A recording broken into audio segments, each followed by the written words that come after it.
This is Rachel. That's Matt. Special guest star Raven today. Welcome back to our Fireside Chat. We are outside here at our rental location in Wickford. And as you can see, we're not wearing masks. Now you know what we look like. Yeah, this is the bottom half of our faces right here. So now, starting now, we are going to be mask-free as long as you're vaccinated for launching for rentals and tours. We are still requiring masks in the store, but both of our rental locations in Wickford and Charlestown, you no longer need to wear a mask as long as you are vaccinated. So that's big, exciting news. We thought we'd come down here so that we could tell you all about it. This is on. Believe it or not, we actually committed fully to the bit, and it's on. It's hot, but you can't see. You can't tell. So, yeah. You might actually burn yourself on this one. Exactly.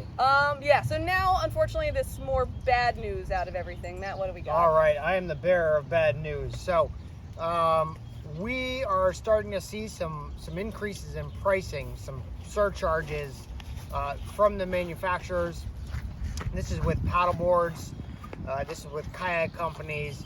And these are price increases. These are not normal, once a year price increases. This has to do with the price increases that are going along the supply chain from the raw materials all the way down to the consumer. The price increases that we're seeing are not small. For instance, Powell Honda stand-up paddleboards, we may be seeing an increase of $100 to $200 a board.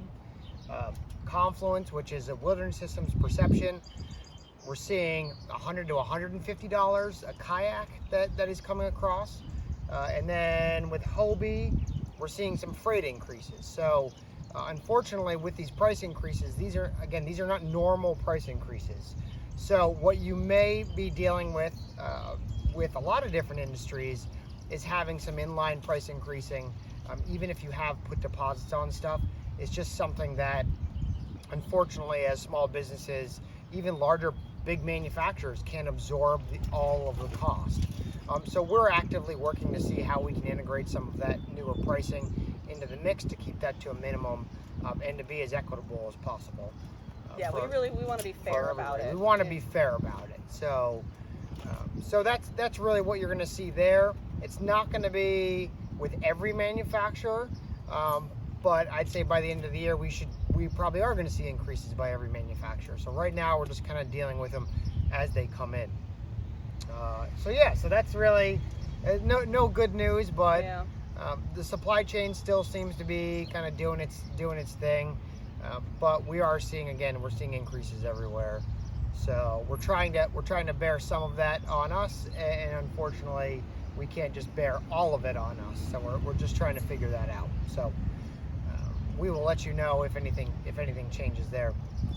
The other thing that we are going to be implementing now, we have suspended our program of doing free deliveries within Rhode Island. Again, one of the reasons is this has to do with just general freight costs, which is primarily an increase in gas, an increase in cost across the board. So we are actively working on what that pricing is going to look like. Right now, I want to say $25 to $35 for deliveries and pickups. And again, this is just all having to deal with a lot of the increases that are coming. So kind of all ties in together, and we're doing a lot more deliveries than we ever used to, which is also taking a lot of time from our staff. So to that end, we're actually going to be having set delivery days now. We said Tuesday and Wednesday. Yep. Our set delivery days. Unfortunately, we will not be able to deliver outside of those days, but we are still available for curbside pickup and everything else during the rest of the week. Haven't figured out which direction they're going to go, but one day is going to be everything northbound and one day is going to be everything southbound. Something like that. Something along those lines, just to make it easier for scheduling on our part, because we are doing way more deliveries than we ever have before. 1,000%. I'm gonna make up numbers now. The other thing that we're going to be doing is we appreciate everyone, being patient while we have been closed a little bit more than we regularly would be during these summer months. We are now going to open back up on Wednesdays from 10 to 5. So Wednesdays is no longer 12 to 5, it'll be 10 to 5, and that starts this week, tomorrow, essentially.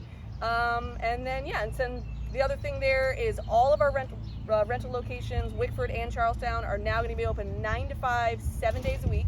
They are still reservation only, so go to our website, check out reservation times. It's still going to be by group, so your reservation group gets a whole half hour to get here, get set up, and get ready to launch in that time period. So make sure if you're booking with friends that all of you do it on the same group. If you try to do it separately, you're immediately going to like kick out your friends. So just get everyone together on one rental reservation. That'd be awesome. But 9 to 5, 7 days a week, Wickford and Charlestown. I think it's the earliest we've opened. Yeah, I was Charlestown. gonna say what's cool for people that have been to our Charlestown location. Typically, we don't open up that location until about the 3rd week in June. So this is quite a bit earlier with the nice with this with awesome nice weather. hot weather. So yeah, I'm feeling it right now. You ready to get in the shade? I'm ready to get You're in the shade. more than ready. Okay, in that case, please hit that subscribe button down there, like, comment on this video. We really appreciate you guys following along every week. We will see you next Tuesday, and let's get you paddling. Take it easy. Take care.